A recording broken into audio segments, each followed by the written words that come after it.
దేవునికి మహిమ కలుగునుగాక. ప్రియులరా,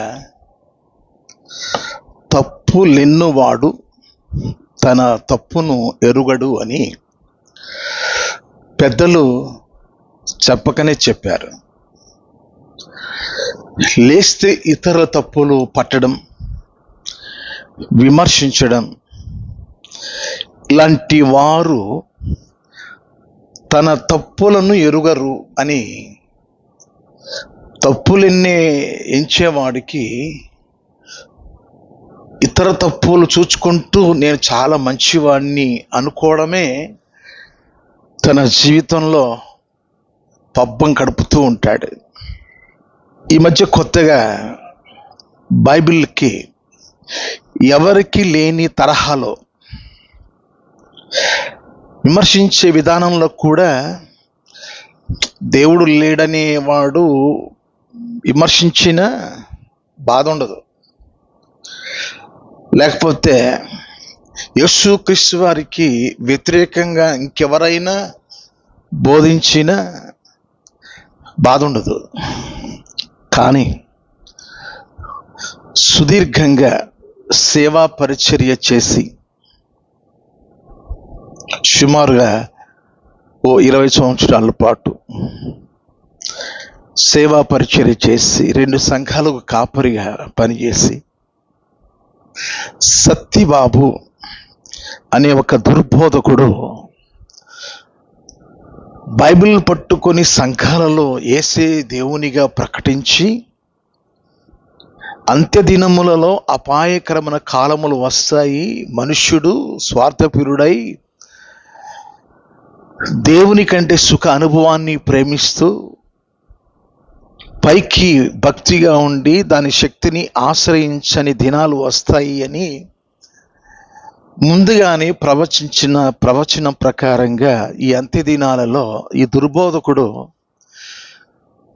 బైబిల్ బోధించినంత కాలం తిని తాగి ఆ బైబిల్ దేవుని గురించి మంచి మాటలు చెప్పి బాగానే ఇచ్చారు, నాకు దశమ భాగం, నాకు బాగానే డబ్బులు ఇచ్చారు అని చెప్పుకుంటూ ఈరోజు బైబిల్ వ్యతిరేకంగా బోధిస్తున్న ఈ సత్యబాబు ఒక వీడియో చేశాడు.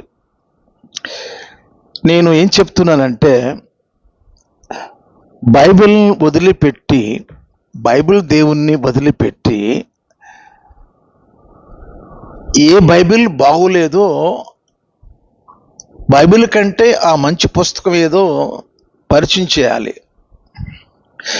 బైబిల్ దేవుడు మంచివాడు కాదు అని చెప్పినప్పుడు నేను నమ్మిన ఈ దేవుడు మంచివాడని నువ్వు ఇక అది పనిలో ఉండాలి. ఒక వీడియో చూశాను నేను. ఆ వీడియో ఆ తమ్మనైలు ఇలా ఉంది: నీతులు ఎదుటి వారికి చెప్తాం, మేము పాటించం, ఇదే పరిశుద్ధ గ్రంథం. ఇతనికి పరిశుద్ధ గ్రంథం ఎలా అర్థమైంది అంటే, నీతులు ఎదుటి వారికి చెప్తాం, మేము పాటించం, ఇదంట పరిశుద్ధ గ్రంథం. నేను ఈ మాటలు విన్నప్పుడు చాలా బాధ అనిపించింది. ఏ పరిశుద్ధ గ్రంథాన్ని చేతిలో పట్టుకొని బోధించాడో ఈరోజు అదే పరిశుద్ధ గ్రంథాన్ని పట్టుకొని నీతులు ఎదుటి వారికి చెప్తాం, మేము పాటించం, ఇదే పరిశుద్ధ గ్రంథం అని బోధిస్తుంటే ఎలా నమ్మాలి మనుషుల్ని? సరే, ఏది ఏమైనప్పటికీ నేను దేవుని లేఖనాల నుంచి కొన్ని మాటలు మీకు చూపించాలి. అపోస్తల కార్యముల గ్రంథం 17వ అధ్యాయం 30వ వాక్యం: ఆ అజ్ఞాన కాలములను దేవుడు చూచి చూడనట్టుగా ఉండెను, ఇప్పుడైతే అంతటను అందరూ మారు మనస్సు పొందవాలని మనుషులకు ఆజ్ఞాపించున్నాడు. అంటే నోవాహు దినాలలో ఇంకా ఆ తదుపరి దినాలలో అజ్ఞాన కాలములో దేవుడు చూచి చూడనట్టుగా ఉన్నాడు. ఇప్పుడైతే అంతటా అందరూ మారుమనస్సు పొందాలని మనుషులకు దేవుడు ఆజ్ఞాపిస్తున్నాడు. సత్యబాబు అంటాడు, మనుషులకు మారుమనస్సు పొందడానికి సమయం ఎక్కడిచ్చాడు? మనుషులకు మారుమనస్సు పొందే అంత సమయం ఎక్కడిచ్చాడు? 3వ అధ్యాయం 9వ వాక్యం. కొందరు ఆలస్యముని ఎంచుకున్నట్లు ప్రభు తన వాగ్దానమును గురించి ఆలస్యం చేయవాడు కాడు, గాని ఎవడును నశింపవలని ఇచ్చేంపక అందరూ మారుమనస్సు పొందవాలని కోరుచు మీ ఎడల దీర్ఘశాంతము గలవాడై ఉన్నాడు. ఎక్కడున్నాడు దీర్ఘశాంతంతో? పాపం చేసిన వారిని అందరిని వెంటనే చంపేశాడు అని ఇక ఆది కాండం మొదలుకొని వరుసగా దేవుడు ఎవరికి మారు మనసు పొందడానికి అవకాశం ఇవ్వలేదు. దీర్ఘశాంతం దేవునికి ఎక్కడ ఉంది? బైబిల్ దేవునికి దీర్ఘశాంతం లేదు. నమ్మని ప్రతివాన్ని చంపేశాడు, నోరు లేని జీవులను కూడా చంపేశాడు. ఆ జలప్రళయంలో వారికి ఏమైనా చెప్పాడా? ముందుగానే జలప్రళయం వస్తుంది, మీరు మారుమనసు పొందండి అని నోవాహు కాలంలో దేవుడు చెప్పాడా? ఇంకా విశ్రాంతి దినాన పొలలు ఏరుకోవడానికి అరణ్యానికి వెళ్ళినప్పుడు ఆ మనుషుల్ని వాళ్ళు తీసుకుని వెళ్ళి మోషే అహరోను దగ్గరకు తీసుకెళ్ళినప్పుడు దేవుడు రాళ్లతో కొట్టి చంపమన్నాడని చంపేశారు. ఆ వ్యక్తికి ఏమైనా ముందుగానే దేవుడు ఏమైనా చెప్పాడా? ఆ 2 పట్టణాలు సొదొమ గొమొర్రా పట్టణాలను భస్మం చేశాడు, కాల్చివేశాడు. వారు మారుమనసు పొందినట్లు వారికి ఏమన్నా అవకాశం ఇచ్చాడా? ఎవరికి బైబిల్ దేవుడు అవకాశం ఇవ్వలేదు. ఆకానుకి ఏమన్నా అవకాశం ఇచ్చాడా? ఇంకా వరుసగా ఇక లిస్టు చెప్తున్నాడు. ఎవరికి మారు మనసు పొందడానికి బైబిల్ దేవుడు సమయం ఇవ్వలేదు.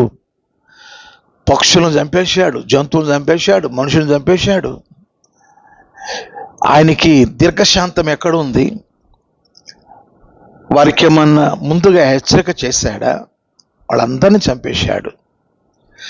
క్రీస్తునందు నా ప్రియమైన దేవుని బిడలైన మీకు నేను మనవి చేస్తూ ఉన్నాను.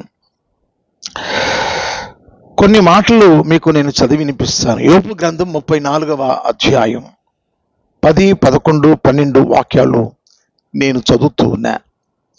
విజ్ఞానము గల మనుషులారా నా మాట ఆలకించుడి. దేవుడు అన్యాయము చేయుట అసంభవము, సర్వశక్తుడు దుష్కార్యము చేయుట అసంభవము.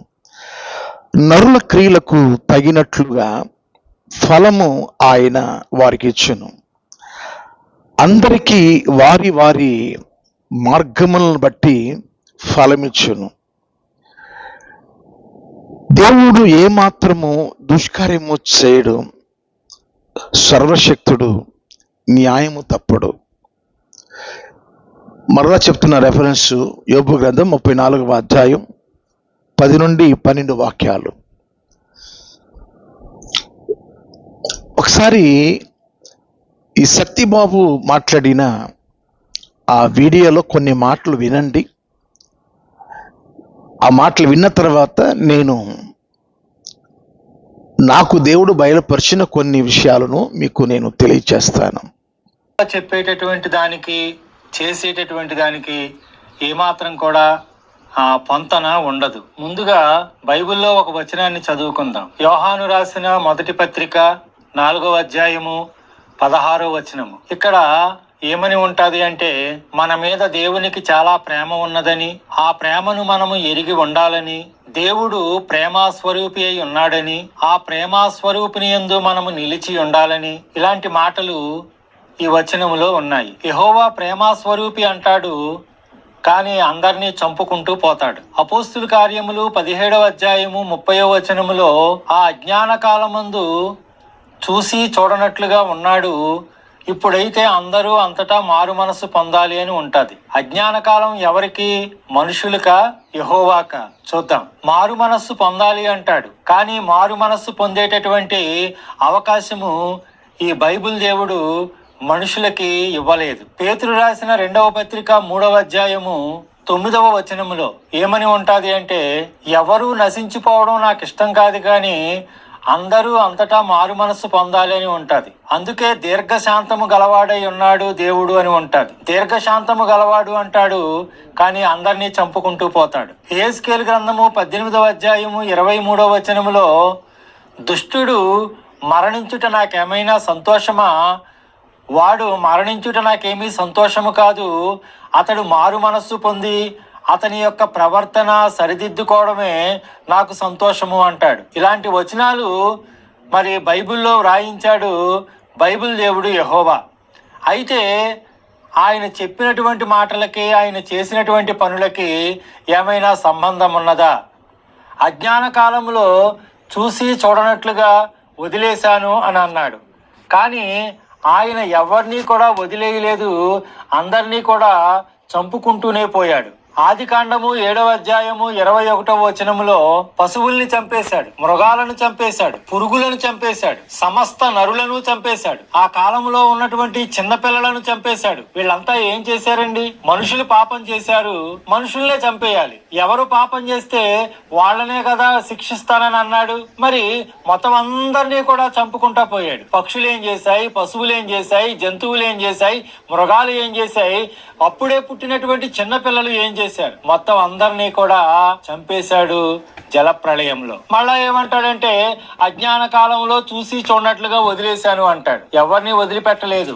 మారు మనస్సు పొందాలి అంటాడు, మారు మనస్సు పొందే అవకాశం ఇవ్వడు. పాస్టర్లు అంటారు, ఏమండి నోవాహు కాలంలో నోవాహు 100 సంవత్సరాలు ఓడ తయారు చేశాడు, ఆ 100 సంవత్సరాల్లో కూడా సువార్త ప్రకటించాడు అని చెప్తూ ఉంటారు.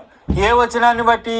చూడండి, పేతురు రాసిన 2వ పత్రిక 2వ అధ్యాయము 5వ వచనం, నీతిని ప్రకటించినటువంటి నోవాహును మరి 7గురిని కాపాడెను అని ఉంటది. నోవాహు సువార్తను ప్రకటించినట్లుగా మనకి ఆది కాండములో ఎక్కడా కనపడదు. మళ్ళీ చూసి చూడనట్లుగా వదిలేశాను, అందరూ మారు మనసు పొందాలని అంటాడు. ఆది కాండము 19వ అధ్యాయము 24వ వచనములో 2 పట్టణాలను కాల్చేశాడు. సొదొమ గొమొర్రాల పట్టణాలను కాల్చేశాడు. ఏవండి, ఆ పట్టణాల్లో లేరా మనుషులు లేరా? ఆ పట్టణాల్లో జంతువులు లేవా? ఆ పట్టణాల్లో పక్షులు లేరా? ఆ పట్టణాల్లో చిన్నపిల్లలు లేరా? ఆ పట్టణాలు మరి ఆ 2 వాటిని కూడా కాల్చేశాడంట. అక్కడ ఆ మనుషులు పాపం చేశాడంట. ఆ 2 పట్టణాలు ఈయన దగ్గరికి వచ్చి మొరపెట్టుకున్నాయంట. ఎంత అన్యాయం అండి! చూసి చూడనట్లుగా వదిలేటువంటి ఇదేనా మారు మనస్సు పొందడం అంటే? వాళ్ళకి పొందే అవకాశం ఎక్కడిచ్చాడు? ఇది ఎంత ధర్మం, ఇది ఎంత న్యాయం? మీరే ఆలోచించండి. ఈ బైబిల్ దేవుడు చెప్పే మాటలు అన్నీ ఇలాగే ఉంటాయి. దుష్టులు మారు మనస్సు పొందడం అంటే వాళ్ళ పొందేదాకా వాళ్ళకు అవకాశం ఇస్తాను అన్నాడు. వాళ్ళ ప్రవర్తన దిద్దుకోవాలన్నాడు. వారు మారు మనస్సు పొందాలి అన్నాడు. గతంలో చూసాం కదా, యెహెజ్కేలు గ్రంథము 18వ అధ్యాయం 23వ వచనంలో ఎక్కడ ఎవరికి మారు మనస్సు పొందే అవకాశాన్ని ఇచ్చాడు? అందరినీ చంపుకుంటూ పోలేదా? ఆది కాండము 38వ అధ్యాయంలో ఏరుని చంపేశాడు. వాడు పాపం చేశాడు అన్నాడు, వాడు దుష్టుడు అన్నాడు. వాడి దుష్టత్వం ఏంటో, వాడు పాపం ఏంటో ఎక్కడా మనకి కనిపించదు. ఓనానుని చంపేశాడు. అరణ్యంలో పుల్లలు ఏరుకుంటున్నాడండి ఒకడు, ఆయన చంపేశాడు. వాడికి ఎక్కడ అవకాశం ఇచ్చాడు? వాడికి మారు మనసు పొందే అవకాశం ఎక్కడిచ్చాడు? పోనీ వాడికి ఏమైనా వార్నింగ్ ఇచ్చాడా? వాడికి ఏమైనా చెప్పాడా? ఒరే ఇప్పుడు చేస్తే చేసావు కానీ తప్పు, ఇంకెప్పుడు చేయకరా అని చెప్పించాడా? మోషేతో గాని అహరోనుతో గాని చెప్పించాడా? వాడిని పట్టేసుకున్నారు, అంతే, రాళ్లతో కొట్టి చంపేయమంటే చంపేశారు. మారు మనసు పొందే అవకాశం ఎక్కడిచ్చాడు? చూసి చూడనట్లుగా ఎక్కడ వదిలేశాడు? అందుకే అన్నాను, యెహోవా చెప్పేదానికి చేసేదానికి ఏమీ కూడా విన్నారు కదండి. కాబట్టి దేవుడు అన్యాయము చేయట అసంభవం.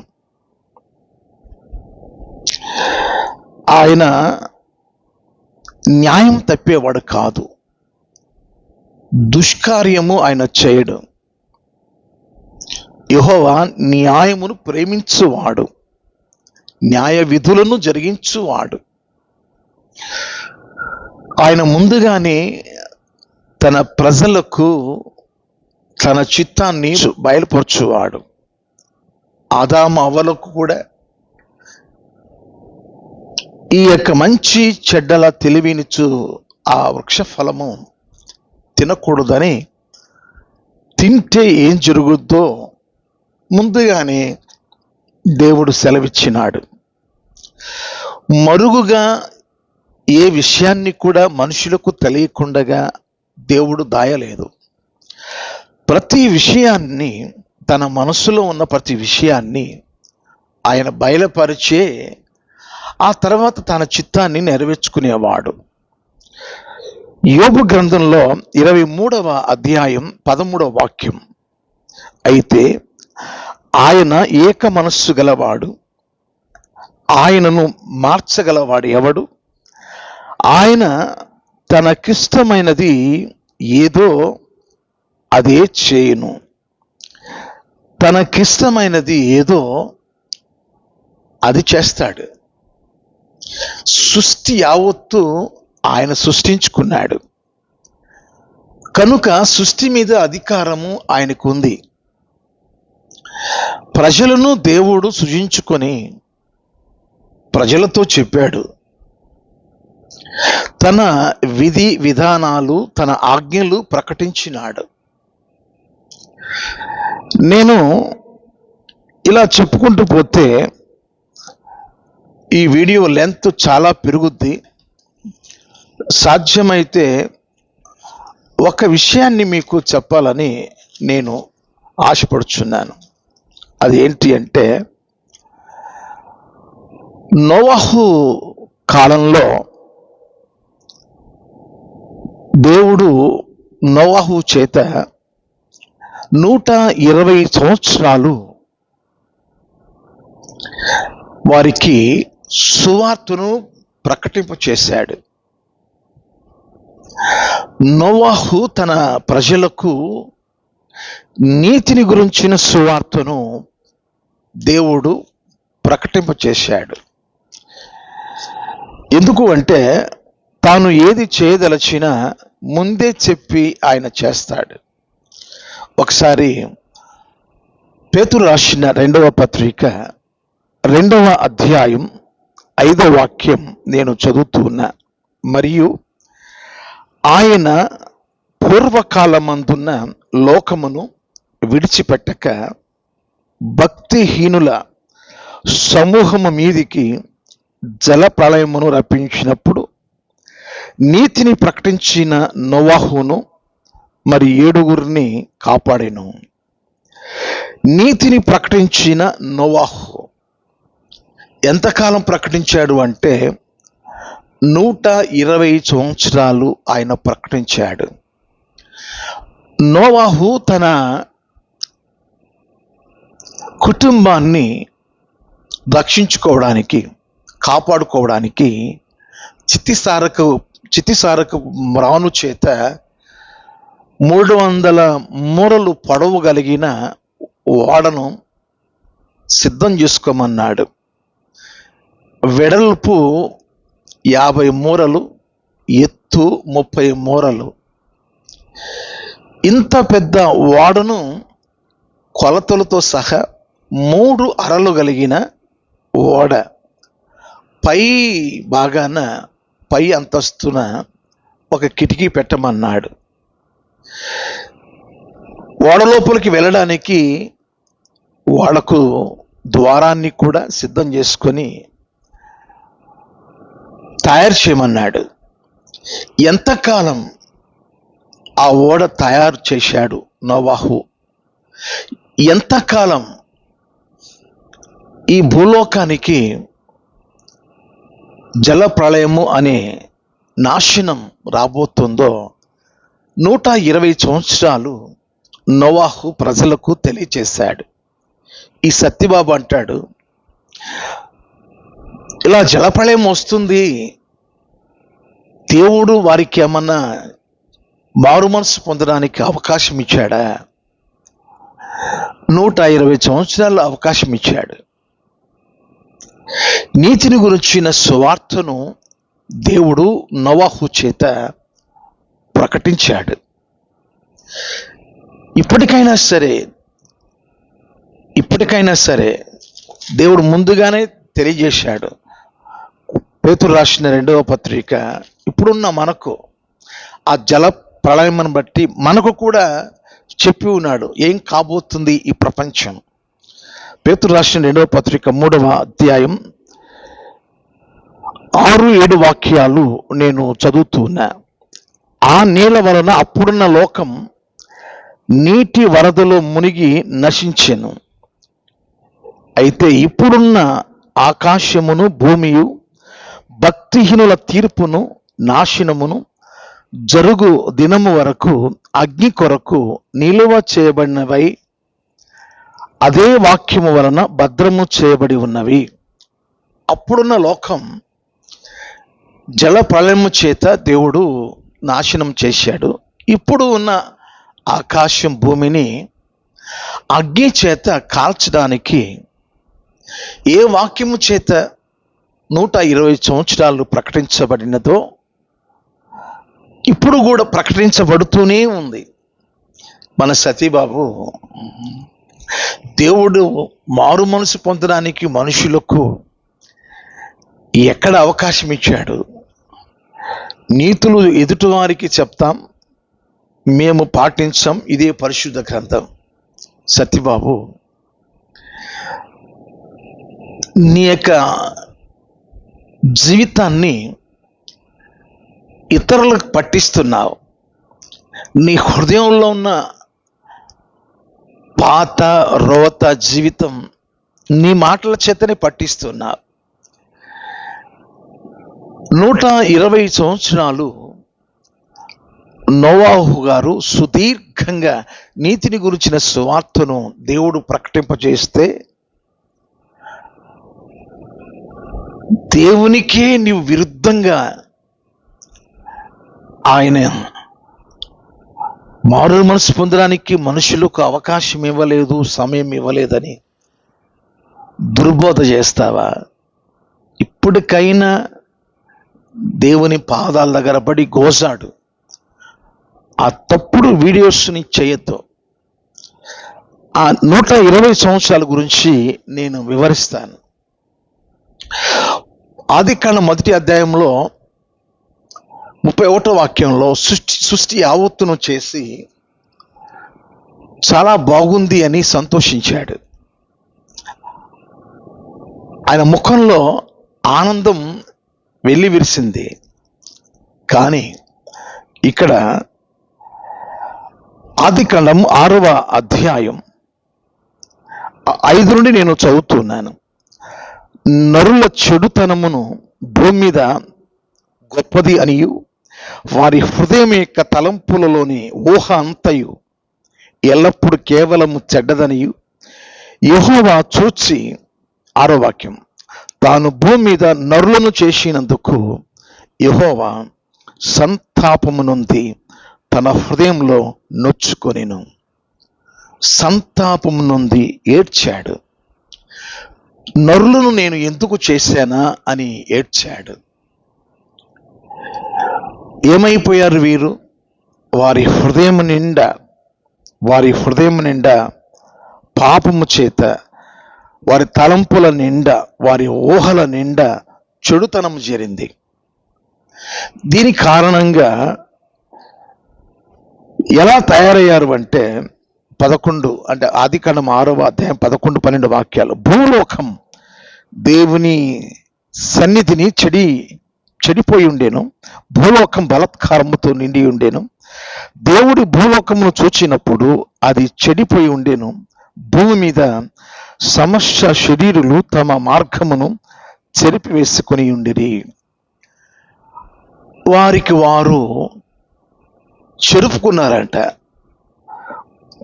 వారికి వారు పాడు చేసుకున్నారట, తమ మార్గములను చెరిపి వేసుకునిరి. ఇందాక మనం చూసాం కదా, ఆ యోబు గ్రంథంలో 34వ అధ్యాయంలో మనం చూసాం. మళ్ళీ నేను చదువుతున్నాను. యోబు గ్రంథం 34వ అధ్యాయం 10 నుండి 12 వాక్యాలు. విజ్ఞానము గల మనుషులారా, నా మాట ఆలకించుడు. దేవుడు అన్యాయము చేయుట అసంభవము, సర్వశక్తుడు దుష్కార్యము చేయుట అసంభవము. నరుల క్రియలకు తగినట్టుగా ఫలము ఆయన వారికి ఇచ్చును. అందరికీ వారి వారి మార్గములను బట్టి ఫలమిచ్చును. దేవుడు ఏమాత్రము దుష్కార్యము చేయడు, సర్వశక్తుడు న్యాయము తప్పడు. ఈ ప్రజలు వారికి వారు పాడైపోయారు. దేవుడు చూచి ఎందుకు ఈ మనుషులను పుట్టించుకున్నానని ఏడ్చాడు, సంతాపపడ్డాడు, తన హృదయంలో నొచ్చుకున్నాడు. మరి వీళ్ళు చేసిన పని ఏంటి? ఏం చేస్తే ఈయన ఇంత బాధపడుతున్నాడు? ఆదికాండం 6వ అధ్యాయం మొదటి 3 వాక్యాలు చదువుతున్నా. నరులు భూమి మీద విస్తరింప ఆరంభించిన తర్వాత కుమార్తెలు వారికి పుట్టినప్పుడు దేవుని కుమారులు నరుల కుమార్తెలు చక్కని వారని చూచి వారందరిలో తమకు స్త్రీలను వివాహం చేసుకుని, అప్పుడు యెహోవా, నా ఆత్మ నరులతో ఎల్లప్పుడూ వాదించదు, వారు తమ అక్రమ విషయములో నరమాతురులై ఉన్నారు, అయినను వారి దినములు 120 ఏండ్లగున నేను. భూమి మీద అందమైన నరుల కుమార్తెలను దేవుని కుమారులు అనబడిన వారు వారికి ఇష్టం వచ్చినట్టుగా వారి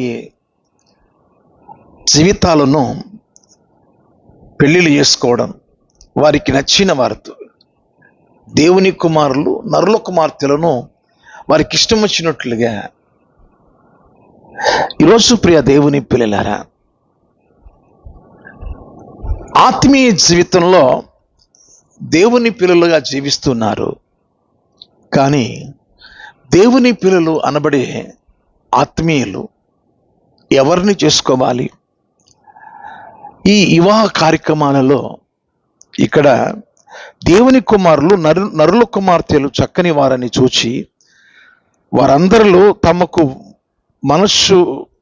మనస్సు వచ్చిన వారిని, తమకు మనస్సు వచ్చిన స్త్రీలను వివాహం చేసుకొనిరి. తమకు మనస్సు వచ్చిన స్త్రీలను వివాహం చేసుకొనిరి. వారి ఇష్టానికి ఎడాపెడగా దేవునికి విరోధంగా వివాహాలు చేసుకొని పిల్లలను కన్నారు. అంటే అడ్డదిడ్డంగా పిల్లలను కనేశారు. వారు నెఫీలులు అంటే అక్కడ ఉన్న మాట ఏమిటి అంటే, ఎవరు వీరు? బలత్కారులు. దేవుడు అనుకున్నది ఒకటి, అక్కడ జరిగినది మరి ఒకటి. దేవుని చిత్తానికి వ్యతిరేకంగా దేవుని పిల్లలు అనేవారు నరుల కుమార్తెలను పెళ్లి చేసుకొని నెఫీలులు అనే బలత్కారులను కన్నారు. వారు శరీరానుసారులు. వారు పూర్తిగా దేవునికి విరుద్ధంగా జీవించేవారు. అసలు వారిని సమూల నాశనం చేయాలి. ఆ సంతానం ఈ భూమి మీద ఉండకూడదు. అప్పటి కాలంలో నోవాహు కుటుంబం వారు, అక్కడ ఉన్న మాట ఏంటంటే 9వ వాక్యం, ఆదికాండం 6వ అధ్యాయం 9వ వాక్యం. నోవాహు వంశావళి ఇదే. నోవాహు నీతిపరుడును తన తరములో నిందారహితుడై ఉండెను. నోవాహు దేవునితో కూడా నడిచిన వాడు. షేము, హాము, యాపేతును 3 కుమారులను నోవాహు కనెను. 8వ వాక్యం. అయితే నోవాహు యెహోవా దృష్టి యందు కృప పొందిన వాడాయను. ఈ ఒక్క కుటుంబం మాత్రమే దేవుని దృష్టిలో కృప పొందుకున్న కుటుంబం. నీ కృప పొందుకున్న ఆ కుటుంబాన్ని దేవుడు రక్షించుకోవడానికి ఓడను సిద్ధం చేసుకోమన్నాడు. ఈ ఓడ తయారు చేయడానికి, అంత పెద్ద ఓడ నిర్మాణం అవడానికి అక్కడ సహకరించే సహకారులు లేరు. అక్కడ నోవాహు దేవుని ఆజ్ఞను నెరవేర్చడానికి ఎక్కడో దూర ప్రాంతం నుంచి తెచ్చుకోవాలి. చితిసారకపు మ్రాను చేత ఓడను సిద్ధం చేయమన్నాడు. అందుకోసమే ఆ ఓడ సిద్ధం చేయడానికి 120 సంవత్సరాలు పట్టింది. ఆయన ఓడను సిద్ధం చేస్తూ ఉంటే మనుషులందరూ సముద్రం ఎక్కడో ఉంది కదా, ఇక్కడేంటి ఓడ తయారు చేస్తున్నావు, దేవుడు జల ప్రళయాన్ని పంపించబోతున్నాడు, ఆ జల ప్రవాహంలో కొట్టుకొని పోకుండా ఇంత పెద్దది ఓడను మీ కొరకే చేయమన్నాడు. మీరందరూ ఈ ఓడలోనికి ఆ జల ప్రళయం వచ్చిన రోజున ఇందులోకి వచ్చి మీరు తలదాచుకోండి, దేవుడు చెప్పమన్నాడు అని. ఇక రోజు నోవాహు ఈ సువార్తను, నీతిని గురించిన సువార్తను ప్రకటిస్తుంటే వారు ఎగతాళి చేశారు. ప్రియమైన దేవుని పిల్లలారా, సమయము రానే వచ్చింది. ఇప్పుడు ఆదికాండం 7వ అధ్యాయం 6వ వాక్యం చదువుతున్నాను. ఆ జల ప్రవాహము భూమి మీదకి వచ్చినప్పుడు నోవాహు 600 ఏండ్ల వాడు. ఆ జల ప్రళయం వచ్చినప్పుడు నోవాహు వయస్సు 600 సంవత్సరాలు. ఈ 600 సంవత్సరాలకి పూర్తి చేయబడింది. ఆదికాండం 7వ అధ్యాయం 5వ వాక్యం. తనకు యెహోవా ఆజ్ఞాపించిన ప్రకారము నోవాహు యావత్తు చేసెను. ఆ జల ప్రవాహం భూమి మీదకి వచ్చినప్పుడు నోవాహు 600 ఏండ్ల వాడు. మీరు ఇప్పుడు 120 సంవత్సరాలు ఎలా ఆయన స్వార్థ ప్రకటించాడండి అని మీరు నన్ను అడగొచ్చు. మరో వాక్యాన్ని కూడా మీకు నేను చూపిస్తున్నాను. ఆదికాండం 5వ అధ్యాయం 32వ వాక్యం. నోవాహు 500 ఏండ్ల ఈడుగలవాడై షేమును, హామును, యాపేతును కనెను. అంటే పిల్లలను ఆయన కనేశాడు. అప్పుడు ఆయన వయస్సు 500 సంవత్సరాలు. జల ప్రళయము నాటికి వాడ సిద్ధము అయిన ఆ సమయానికి ఇక్కడ మనకు కనబడుతుంది అక్షరాల 100 ఏండ్లు కనబడుతున్నాయి. ఆ షేము, హామును, యాపేతును కన్నప్పుడు, ఆ బిడ్డలను కన్న తర్వాత ఆయన వయస్సు 500 సంవత్సరాలు. వాడ సిద్ధం చేసి జల ప్రళయానికి కరెక్ట్గా సరిగ్గా ఆయన వయస్సు 600 సంవత్సరాలు, అంటే 100 ఏండ్లు. 20 సంవత్సరాలు తేడా వస్తుంది అని మీకు సందేహం వచ్చి ఉండొచ్చు. ఇప్పుడు నేను ఆదికాండము 6వ అధ్యాయం 3వ వాక్యం చదువుతున్నాను. అప్పుడు యెహోవా, నా ఆత్మ నరులతో ఎల్లప్పుడూ వాదించదు, వారు తమ అక్రమ విషయములో నరమాతృలై ఉన్నారు, అయినను వారి దినములు 120 ఏండ్లగును. అంటే నేను వారితో మాట్లాడను, నరులను వాదించడం నాకు ఇష్టం లేదు, చేయి దాటిపోయారు, వారి హృదయాల్లో, వారి తలంపుల్లో, వారి ఆలోచనలో వారి చెడుతనము గొప్పగా కనబడుతుంది. ఎందుకు వీరిని చేశానని దేవుడు బాధపడుతూ వీరిని నేను భూమి మీద ఉంచకూడదు, వీరిని సమూలంగా జల ప్రళయము చేత 40 దివారాత్రములు ప్రచండ వర్షాన్ని కురిపిస్తాను. కాబట్టి వీరితో పాటు నోవహు కుటుంబం కొట్టుకుని పోకుండా జతల జతలుగా పక్షుల్లో, జతల జతలుగా జంతువులలో ఈ యొక్క నోవహు, తన భార్య, 3 కుమారులు, 3 కోడళ్ళు, వీరిని రక్షించుకోవడానికి వాడను సిద్ధం చేసుకోమన్నాడు. ఆ కుటుంబాన్ని రక్షించుకోవడానికి. మిగతా వారి పరిస్థితి ఏంటి అంటే, మారు మనసు పొందడానికి, వారు దేవుణ్ణి తెలుసుకోవడానికి 120 సంవత్సరాలు అవకాశం ఇచ్చినాడు. ఇక్కడ ఉంది కదా, ఏముంది అక్కడ ఏమి, వారి దినములు 120 ఏండ్లగును. దేనికి? జల ప్రళయానికి ఇంకా 120 సంవత్సరాలు ఉంది. ఇంకా 120 సంవత్సరాలు ఉంది. అంతకుముందు 100 సంవత్సరాలు కొలదిగా జీవించిన ఆ మనుష్యులు ఇంకా వారు బతికేది ఇక 120 సంవత్సరాలు మాత్రమే. అయితే ఆయన వయస్సు 500 సంవత్సరాలు కదా ఆ కుటుంబంతో ఉన్నప్పుడు. మరి ఎప్పుడు చెప్పాడు అంటే, ఆయన వయస్సు 480 సంవత్సరాలు ఉన్నప్పుడు చెప్పాడు. ఈ విషయం, ఈ జల ప్రళయాన్ని గురించిన విషయం దేవుడు ఎప్పుడు చెప్పాడు అంటే, ఆయనకి 480 సంవత్సరాలు నోవహు గారికి ఉన్నప్పుడు చెప్పాడు. ఇంకా 120 సంవత్సరాలకి ఈ మనుషుల్ని నేను చంపబోతున్నాను. నీవు నీ కుటుంబం రక్షణలోనికి రావడానికి ఓడను సిద్ధం చేసుకో.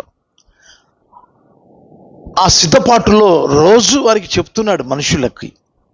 కానీ ఏ ఒక్కరు కూడా పశ్చాత్తాపడినట్టు లేదు ప్రియులారా. లూకా సువార్తలో 17వ అధ్యాయంలో 26 నుండి 29 వాక్యాలు నేను చదువుతున్నాను. నోవహు దినములలో జరిగినట్టు మనుష్య కుమారుని దినములలో జరుగును. నోవహు ఓడలోనికి వెళ్ళిన దినము వరకు జనులు తినొచ్చు, త్రాగుచు, పెండ్లాడుచు, పెండ్లికియబడుచు ఉండిరి. అంతలో జల ప్రళయము వచ్చి వారినందరినీ నాశనము చేసెను. లోతు దినములలో జరిగినట్టును జరుగును. జనులు తినుచు, త్రాగుచు, కొనుచు, అమ్ముచు, నారు నాటుచు, ఇండ్లు కట్టుచు ఉండిరి. అయితే లోతు సొదొమ విడిచిపోయిన దినమున ఆకాశం నుండి అగ్ని గంధకములు కురిసి వారినందరినీ నాశనం చేశాను. ఇక్కడ లోతు దినాలలో జరిగిన నాశనం, నోవహు దినములలో జరిగిన నాశనం వెంటనే రాలేదు. ముందుగా చెప్పబడింది మనుషులకు. దేవుడు మారుమనసు పొందడానికి ప్రతి ఒక్కరికి అవకాశం ఇచ్చాడు. ఆకాను కూడా చెప్పలేదండి. ఆకానికి ఎందుకు చెప్పలేదు? అందరి చేత శపథం చేయించాడు. ఎరుకోలో ఉన్న దేనిని కూడా ముట్టకూడదని. అలా ముట్టుకుంటే ఏం జరుగుతుందో శపథం చేయించాడు, ప్రమాణం చేయించాడు. దేవునిలో తప్పు పట్టే అంతటి వారు ప్రపంచంలో ఎవరు లేరు. బైబిల్ దేవుణ్ణి తప్పులు పట్టే వారు ఈ ప్రపంచంలో ఎవరు లేరు. పట్టిన వారు బతికి ఉండలేరు. ఎందుకంటే ఆయన రోషము కలిగిన వాడు. ఏ బైబిల్ను బోధించుకుంటూ సంఘ కాపురిగా పనిచేశాడో ఇప్పుడు మాజీ పాస్టర్ అట. ఆ మాట ఎందుకయ్యా సిగ్గు అనిపించట్లేదు? ఆ మాట మాజీ పాస్టర్ ఏమవ్వాలి? కాలో చేయో సరిగా లేకుండా చేయలేళ్ళే, ఇక ఏదో నోటికి పక్షవాతం వచ్చిందో అందుకని చెప్పలేకపోతున్నాడు. ఒకప్పుడు మాజీ పాస్టర్ అండి అని చెప్తారు. నిన్ను ఎలా అంటారు మాజీ పాస్టర్ని? ఎందుకు పెట్టుకున్నావు నీవు? సిగ్గు అనిపించట్లేదా? మానవత్వం లేదా? మనిషి కదా నీవు, మానవత్వం లేదా? అదే బైబిల్ను పట్టుకొని బైబిల్ దేవుని విమర్శిస్తావా? నీతులు ఎదుటి వారికి చెప్తాం, మేము పాటించాం, ఇదే పరిశుద్ధ గ్రంథం.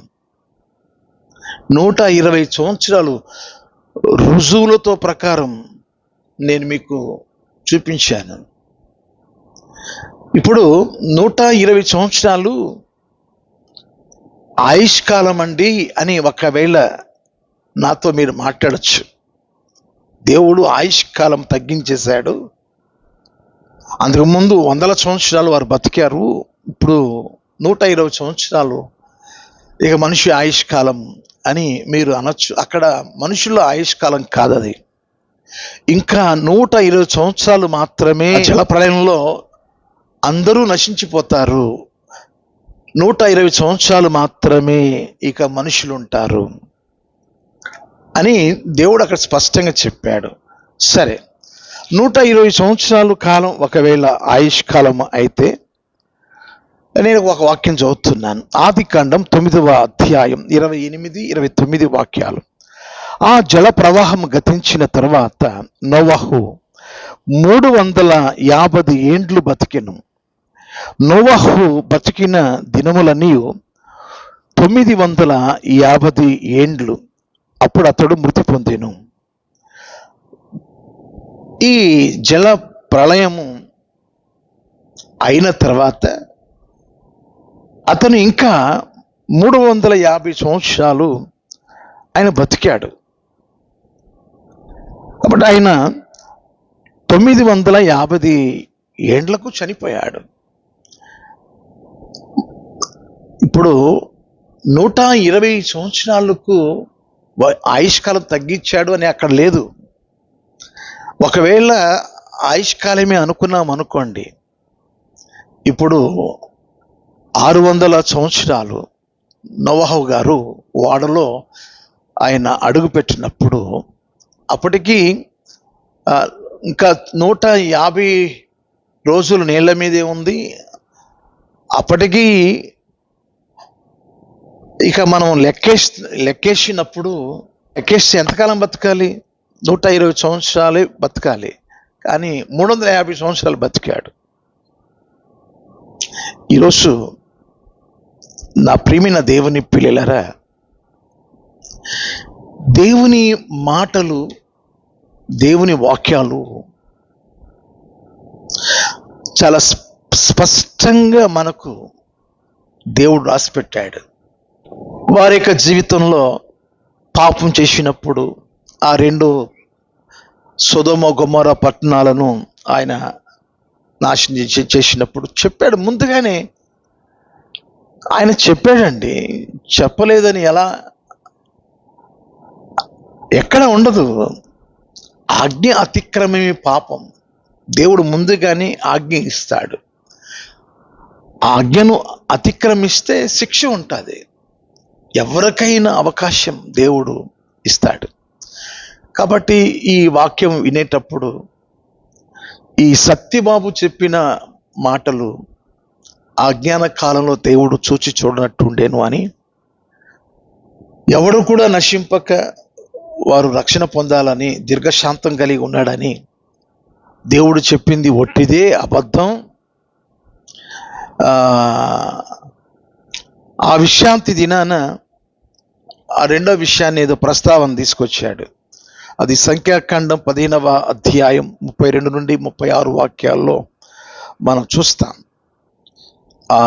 ఆ సంఖ్యాకాండంలో అక్కడ జరిగిన విషయం ఏంటంటే, విశ్రాంతి దినాన ఏ పని చేయకూడదు,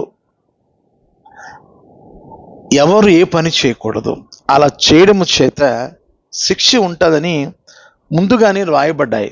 నిర్గమకాండం 20వ అధ్యాయం 8 నుండి 11 వాక్యాలు. 6 దినాలు మీరు పని చేసుకోవాలి, 7వ దినాన విశ్రాంతి దినం. అది దేవుని దినం, అది దేవుని ఆరాధించే దినం. ఏ బరువు మోయకూడదు, ఎక్కడ ఏమీ చేయకూడదు. అలా ఆజ్ఞ అతిక్రమిస్తే పాపం అవుతుందని దేవుడు ముందుగానే రాసిపెట్టాడు. నిర్గమకాండంలో దేవుని 10 ఆజ్ఞల్లో ఈ ఆజ్ఞ ఉంది. ఇది నాలుగవ ఆజ్ఞ. ఇది విశ్రాంతి దినమున పరిశుద్ధంగా కూడుకోవాలి, పరిశుద్ధంగా ఆచరించాలి. అయితే సంఖ్యాకాండం 15వ అధ్యాయం 32 నుండి 36 వాక్యాలు చదివినప్పుడు, ఆ విశ్రాంతి దినాన పొలలు ఏరుకోవడానికి ఒక్కడు అరణ్యానికి వెళ్ళాడు. ఆ విషయం మోషేకు అహరోనుకు చూచిన వారు చెప్పారు. ఆ వ్యక్తిని తీసుకురమ్మని మోషే గారు చెప్పినప్పుడు, ఆ వ్యక్తిని తీసుకొచ్చినప్పుడు వారేమీ శిక్ష విధించలేదు, కానీ కావలలో ఉంచారు. దేవుడు చెప్పిన దాకా మనం ఏం చేయకూడదు. అంటే వీరు ప్రార్థన చేస్తున్నారు. ప్రార్థన చేసినప్పుడు దేవుడు చెప్పినాడు, రాళ్లతో కొట్టి చంపమని చెప్పాడు. ఎందుకని? ఆజ్ఞ అతిక్రమించాడు కనుక. ముందుగా దేవుడు చెప్పాడు, ఎవరు కూడా విశ్రాంతి దినాన ఏ పని చేయకూడదు, అలా చేయడం చేత పాపం అవుతుంది, వారు శిక్ష అర్హులు అని ముందుగానే చెప్పాడు. కానీ మన సత్యబాబు ఎందుకో మరి ఏదో పిల్లలు అలిగినట్టుగా, దేవుని మీద అలిగినట్టు, ఆయన అడిగింది దేవుడు ఇవ్వకపోతే ఇక విరుచుకుపడినట్టు, దేవుడు మంచోడు కాదు, ఇక అంత చెడ్డవాడు లేడు అన్నట్టుగా చెడ్డవాడుగా అని మాట్లాడేస్తున్నాడు. సత్యబాబు, నీ వల్ల అవుతుందా? ఆ దేవుని దయ వల్ల సేవకు వచ్చి సేవ మానుకున్నావు. సరే, మానుకున్న నువ్వు నమ్మిన సత్యం చెప్పు. ఏ దేవుడో, బైబిల్ దేవుడు కంటే ఏ దేవుడు మంచివాడు చెప్పు. కానీ అది చేత కాక ఇంతకాలం బైబిల్ను మోసి, బైబిల్ ప్రకటించి, బైబిల్ దేవుడు పెట్టింది తిని తాగి, అదే తల్లి పాలు తాగి రొమ్ము గుద్దడం అంటే, నిన్ను బట్టే పెద్దలు ఆనాడు చెప్పారు, ఆయన్ని మంచివాడు కాదంటావా? తప్పు కదా. ఈరోజైనా మారుమూసి పొందుతావా? ఈరోజైనా యేసయ్య పాదాలు పట్టుకుంటావా? పట్టుకో. దేవుని కృప కొరకు బ్రతుకు. మంచిది ప్రియులారా. ఇలాగా దేవుడు ఎప్పుడు కూడా ఒక యాక్షన్ వెంటనే తీసుకోడు, అవకాశం ఇస్తాడు. సరిదిద్దుకుంటారని, సవరించుకుంటారని. అందుకోసమే దేవుడు ఎదురు చూస్తున్నాడు, దీర్ఘశాంతం కలిగి ఎదురు చూస్తున్నాడు. ఆ అవకాశాన్ని మనం సద్వినియోగం చేసుకోవాలి. సమయమును పోనీయక మనం సద్వినియోగం చేసుకొని, అజ్ఞానుల వలె కాక జ్ఞానం కలిగిన వారు ఏ రీతిగా అపాయమును చూచి వారు దాక్కుంటారు, బుద్ధిహీనులు, జ్ఞానము లేని వారు యోచింపక ఆపదలో పడిపోతారు అని లేఖనాల్లో ఉన్నాయి. బుద్ధిమంతుడు కిందున్న పాతాళమును తప్పించుకొని పైనున్న దేవుని జీవమగిలిన మార్గములో నడుచుకుంటాడని. ఆ జీవ మార్గంలోనికి రండి, ఆ పరలోక మార్గంలోనికి రండి. ప్రభు వచ్చి పరలోకానికి నేనే మార్గమును, నేనే సత్యమును, నేనే జీవమును అని ప్రభు చెప్పినాడు. ఆ మార్గంలో నడుచుకుందాం. రేపు ఒక దినాన, ఆనాడు నోవాహు దినాలలో జల ప్రళయముతో ఏ రీతిగా నాశనం చేశాడు, ఇప్పుడు కనబడుచున్న భూమి ఆకాశం అగ్ని చేత కాల్చబోతున్నాడు. ఈ అగ్ని చేత కాల్చబడక ముందే మారు మనసు పొంది బాప్తిస్మం తీసుకొని సంఘంలో చేరి ప్రభువు రాకడలో ప్రభువు ఉన్న చోటికి వెళ్ళిపోతాం. దేవుడు ఈ మాటలను దీవించుగాక. ఆమేన్. మీ అందరికీ వందనాలు. Thank you. Praise the lord.